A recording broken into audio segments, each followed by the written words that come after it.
spiritual trajectory of this land of Java, a country which has this deep history, historically quite unique movement from indigenous religion, which was shamanistic, to Buddhism, and then the huge transformation from Hinduism to Islam. It's a little bit of a geological model.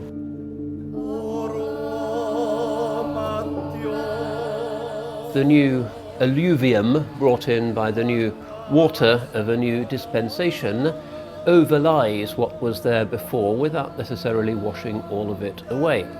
So if you use shadow puppets to convey the message of Tawheed, that's fine.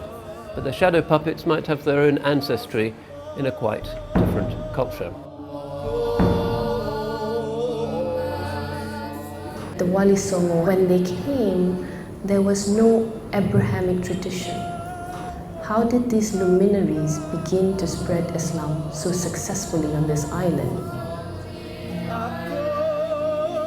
This is a very good example of this principle of urf and ada, which in Sharia are underestimatedly significant.